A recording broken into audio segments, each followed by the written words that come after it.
দীর্ঘ রক্তঝরা আন্দোলনের অব্যবহিত পর থেকে গঠিত অন্তর্বর্তীকালীন সরকারের কাছে দেশের গণতান্ত্রিক শক্তির যে প্রত্যাশা, সেই প্রত্যাশার প্রতিফলন আমরা খুব একটা দেখতে পাচ্ছি বলে মনে হয় না। দেখতে পাচ্ছি না। কিছু কিছু ক্ষেত্রে অগ্রগতি আছে, আমরা বলেছি নিঃসন্দেহে। কমপক্ষে একটু স্বস্তির পরিবেশ তৈরি হয়েছে, যেখানে আমরা নির্ভয়ে নির্বিঘ্নে কথা বলতে পারি এবং আমাদের এই কেন্দ্রীয় কার্যালয় থেকে নির্বিঘ্নে বেরিয়ে যেতে পারি এবং আসতে পারি। যা কোথাও ঘাপটি বেড়ে থাকা গোয়েন্দা পুলিশ বা গোয়েন্দা সংস্থার লোকরা রাস্তার মাঝখান থেকে আমাদেরকে ধরে নিয়ে যাবে না, এই ভয়টা কমপক্ষে গেছে। হয়তো কিছু কিছু ক্ষেত্রে অগ্রগতি থাকলেও গণতন্ত্রের মজবুত কাঠামো তৈরির প্রস্তুতির যেটা চলছে দেখছি বিভিন্ন কমিশনের মাধ্যমে, তো সেটাও হচ্ছে বটে, কিন্তু ধীর গতি আর কি। আমরা আশা করি যে এটা দ্রুততার সাথে এটা সম্পন্ন হবে সবার আলাপ আলোচনার মাধ্যমে। সেখানে আমাদের বলার কিছু নেই, তবে সবকিছু করে দ্রুত নির্বাচনের পথে এগিয়ে যাওয়াটাই হচ্ছে মানুষের প্রত্যাশা এবং গণতান্ত্রিক শক্তির প্রত্যাশা। যাই হোক, পতিত স্বৈরাচারের দোষর খুনের আসামিরা প্রকাশ্য আদালতে মহান স্বাধীনতার ঘোষক শহীদ জিয়া, দেশনেত্রী বেগম খালেদা জিয়ার বিচার চেয়ে বক্তব্য রাখছেন। বিএনপির ভারপ্রাপ্ত চেয়ারম্যান জনাব তারেক রহমানের নামে তারা বিচার চাচ্ছেন, কুৎসা হচ্ছেন আদালতে দাঁড়িয়ে। আপনারা নিশ্চয়ই তাদেরকে চেনেন, তাদেরকে জানেন, তারা কারা। হাসিনার গণহত্যাকারী বাহিনীর নেতারা দীর্ঘ 15.5 বছরের ভয়াবহ অপশাসনের জন্য ক্ষমা চাওয়া তো দূরে থাক, উল্টো আদালতে হুমকি দামকি দিচ্ছেন। হাজারো শহীদের রক্তের উপর দাঁড়িয়ে আরো বড় ফ্যাসিস্ট হয়ে ফিরে আসার হুমকি দিচ্ছে। এরা তো সেই মানুষরাই যারা প্রকাশ্য টকশোতে একজন বরেণ্য ব্যারিস্টারের চোখ তুলে নিতে চেয়েছে, কারণ তাদের আত্মা হচ্ছে খুনোখুনি, ডাকাতি, দস্যুবৃত্তির আত্মা দিয়ে পরিপূর্ণ। সেই আত্মা সেখানে পতিত আছে। এত বড় রক্তঝরা আন্দোলন, যে আন্দোলনে তারা মুগ্ধ, তারা আহনাফ, তারা আমাদের কি বলে যে আবু সাইদ, শিশু বাচ্চা থেকে শুরু করে এদের রক্ত নিংড়ে নেওয়ার পরেও ওদের ক্রোধ, ওদের ক্ষোভ, ওদের প্রতিশোধ কোনটাই যেন থামছে না। প্রকাশ্য আদালতে দাঁড়িয়ে তারা যে সমস্ত হুমকি দিচ্ছে, এটা তো ভয়াবহ একটি বিষয়। এই স্পর্ধা তারা পাচ্ছেন কিভাবে? বন্ধুরা, ভারতে পলাতক হাসিনা একের পর এক হুঙ্কার দিচ্ছে। জুলাই আগস্টের শাহজাহান খান গংরা আদালতে এসে সরকারকে দেখে নেওয়ার হুমকি দিচ্ছে, আদালতকে ভেঙচি কাটছে, পুলিশকে থোড়াই কেয়ার করছে। হাসিনার দোসররা আসামি হয়েও আদালতে যে অধ্যুত্বপূর্ণ আচরণ করছে, তা মূলত অন্তর্বর্তী সরকারকে অকার্যকর প্রমাণের এক গভীর চক্রান্ত। স্বরাষ্ট্র মন্ত্রণালয় ও পুলিশ প্রশাসন নীরবতায় তারা এমন আচরণ করছে। গত 15 বছর বিভিন্ন পাতানো মামলায় বিএনপির অনেক সিনিয়র নেতা ও আলেম ওলামাকে ডান্ডাবেরি পরিয়ে আদালতে তোলা হয়েছিল। তারা এখন কারাগারে ভয়াবহ অপরাধী আওয়ামী নেতাদের জামায় আদরে আদালতে হাজির করা হচ্ছে, যেখানে আমরা যারা সবাই বসে আছি, কেউ শান্তিতে, কেউ স্বস্তিতে। আমাদের একটি রাজনৈতিক, আমি বলবো নিজে এটা একটু গর্ব করেই বলবো, উজ্জ্বল রাজনৈতিক অতীত থাকার পরেও একটা বিশ্ববিদ্যালয়ের ভিপি, একটা বৃহত্তম ছাত্র সংগঠনের প্রেসিডেন্ট এবং এটা সরকারি দায়িত্ব, একটি সরকারি ব্যাংকের চেয়ারম্যান থাকার পরেও আমাদেরকে ডিভিশন প্রথম শ্রেণীর যে বন্দী, সেই বন্দির মর্যাদা দেওয়া হতো না। হয় অনেকদিন পরে দিত, না হলে দিতই না। সাধারণ বন্দীদের মধ্যে আমাদেরকে ফেলে রাখা হতো। অথচ এরশাদের আমলেও দেখেছি আমরা, তখন তো যে স্টুডেন্ট লিডার, এরশাদের আমলেও কিন্তু আমরা ডিভিশন পেতাম। আর আমাদের যারা পরবর্তী যারা নেতা, তারাও গুরুত্বপূর্ণ, কেউ এমপি ছিলেন, কেউ গুরুত্বপূর্ণ নেতৃত্বে ছিলেন, তাদেরকে মানে হাত করা পড়িয়ে তাদেরকে তোলা হতো। ডিভিশন দূরে থাক, ডিভিশন তো আরো বড় ব্যাপার গেল, হাত করা পড়িয়ে তাদেরকে তোলা হতো। আর এরা জামাই আদরে আদালতে নেওয়া হচ্ছে এবং সেখানে হুমকি দিচ্ছেন। সেখানে স্বাধীনতার ঘোষক শহীদ জিয়া, গণতান্ত্রিক আন্দোলনের যিনি এক অকুতোভয় সিপাহ সালার দেশনেত্রী বেগম খালেদা জিয়া, দেশের জন্য, দেশের মানুষের জন্য, গণতন্ত্রের জন্য যিনি আজকে জীবন মরণ অসুস্থতায় ভুগছেন, তার নামে, ভারপ্রাপ্ত চেয়ারম্যানের নামে তারা হুঙ্কার দিচ্ছে মানে আদালতে দাঁড়িয়ে।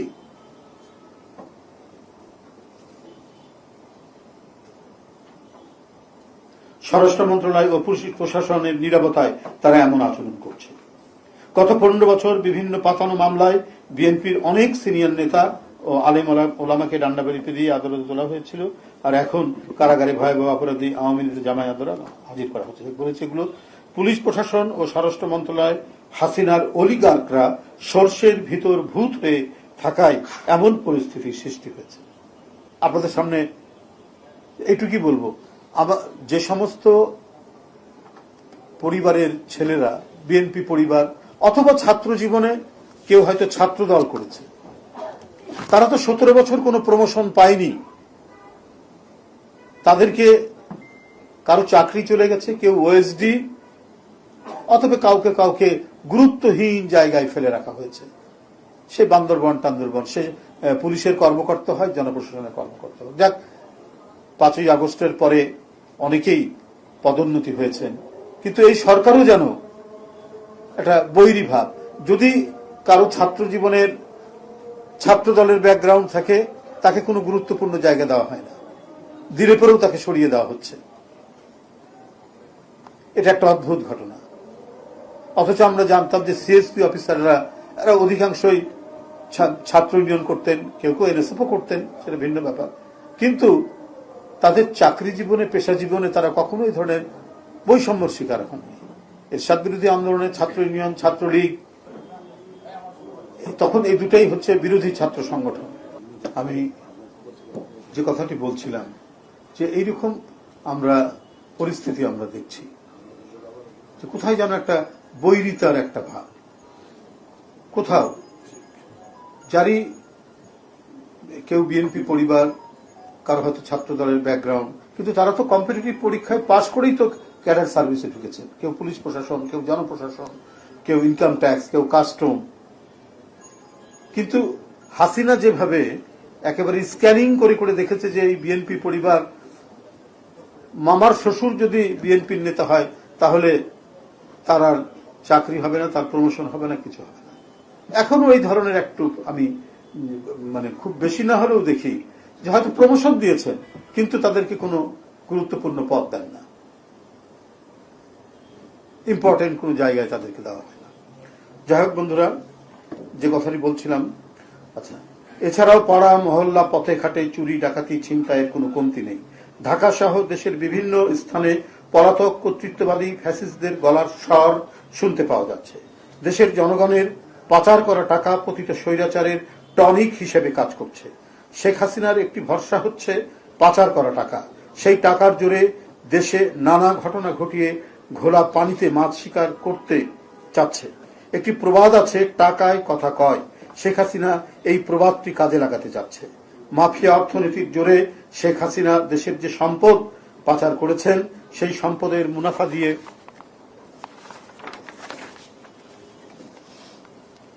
বাংলাদেশকে অস্থিতিশীল করতে চান।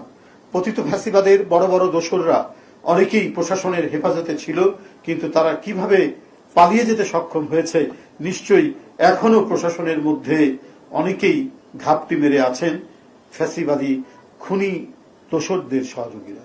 ওই যে পলক হাসিনার মন্ত্রী ছিল, সেই তো আদালতে বলেছে সে সহ অনেকেই একটি জায়গায় ছিলেন, প্রশাসনের ছত্রছায়ায় ছিলেন।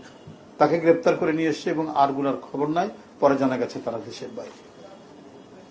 অদ্ভুত ম্যাজিক। যাই হোক, সেজন্য ছাত্র জনতার নজিরবিহীন গণ অভ্যুত্থানে হাসিনা ভারতে পালিয়ে যাওয়ার পর প্রশাসনের রন্ধ্রে রন্ধ্রে থাকা পতিত ফ্যাসিস্টদের সহযোগীরা ষড়যন্ত্রের জাল বিস্তার করছে। তারা কোথাও কোথাও গণহত্যাকারীদের সঙ্গে আঁতাত করে প্রকাশ্যে বিশৃঙ্খলা সৃষ্টির ষড়যন্ত্র করে যাচ্ছে। প্রশাসনের কতিপয় ব্যক্তির সহযোগিতায় রাজধানী ঢাকা সহ দেশের বিভিন্ন স্থানে ঝটিকা মিছিল করার দুঃসাহস দেখাচ্ছে।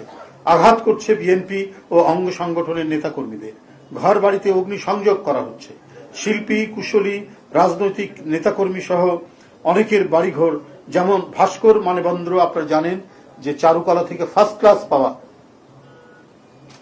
সে অনার্স এবং মাস্টার্সে ফার্স্ট ক্লাস ফার্স্ট হওয়া ছিল।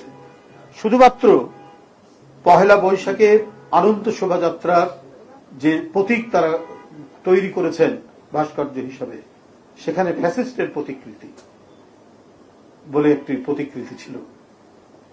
তার প্রতি সন্দেহ করে তাকে প্রথমে মোবাইলে নানা ধরনের হুমকি দেওয়া হয়েছে, তারপরে তার বাড়ি ভস্মীভূত করা হয়েছে। আমি নিজে গিয়ে দেখে এসেছি গতকালকে, একবার সম্পূর্ণ ভস্মীভূত করা হয়েছে, যেখানে তার আরো অনেক শিল্পকর্ম ছিল। একটা শিল্পীর সবচাইতে বড় ধন সম্পদ হচ্ছে তার শিল্পকর্ম। সে একজন ভাস্কর শিল্পী, অনেক তার সৃষ্টি সেখানে রয়েছিল, সেখানে ছিল, সেটা সম্পূর্ণ ভস্মীভূত করা হয়েছে। তাহলে কিভাবে দেশ চলছে, কিভাবে প্রশাসন চলছে? বন্ধুরা আমার,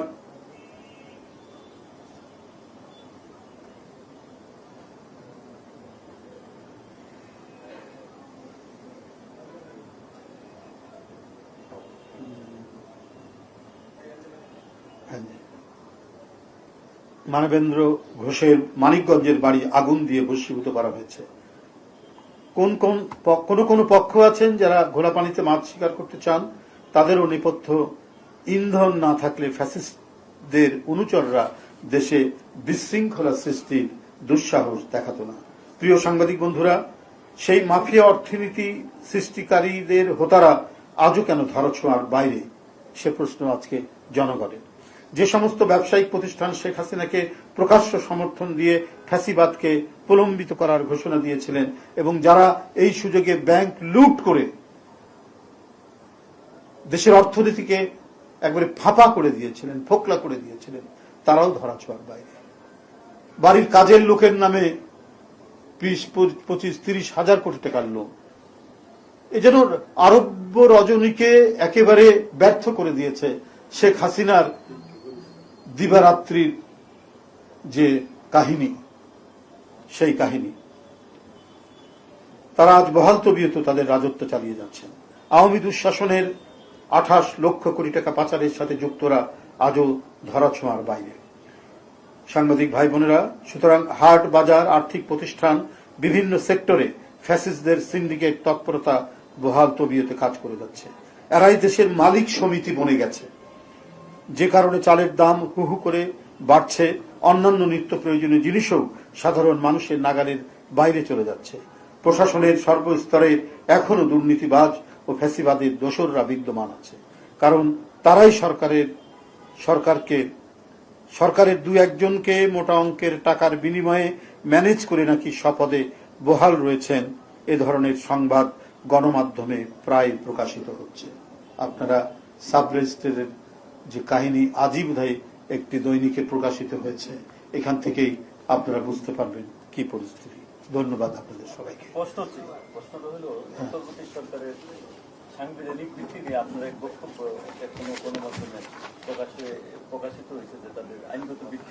আইনগত ভিত্তির তো একটা রয়েছে নিঃসন্দেহে, সেটার ব্যাপারে তো আমি সবসময় বলে এসেছি যে একটা তো সরকারের একটি সরকারের বৈধতার জন্য যে আইনগত যে ভিত্তিটা দরকার, সেটা তো সরকার তো রয়েছেই। সুপ্রিম কোর্টের নির্দেশনা অনুযায়ী, রাষ্ট্রপতি সুপ্রিম কোর্টের নির্দেশ সেটা রয়েছে। কিন্তু একটা তো আছে প্রধান বৈশিষ্ট্য এবং গৌণ বৈশিষ্ট্য। একটি সরকার যতক্ষণ পর্যন্ত না নির্বাচিত সরকার হচ্ছে, ততক্ষণ পর্যন্ত তার তো সেইভাবে জবাবদিহিতা থাকবে না। জবাবদিহিতা হয়তো অন্যান্য মাধ্যমে, যদি তার আন্তরিকতা থাকে, গণমাধ্যম আছে, গণমাধ্যম কাজ করছে, সেখানে হয়তো বলতে পারেন। কিন্তু এটা কয়দিন নির্বাচিত না হলে পরে ফ্যাসিবাদের দিকে উত্তরণের সম্ভাবনা থাকে। একনায়কতন্ত্রের দিকে উত্তরণের সম্ভাবনা থাকে এবং মানে অত্যন্ত বড় পরিসরে জবাবদিহিতা থাকে না, কারণ নির্বাচিত পার্লামেন্ট নাই, জনগণের প্রতিনিধি নাই। সেই বিষয়টাই আমি বলতে চেয়েছি। ধন্যবাদ।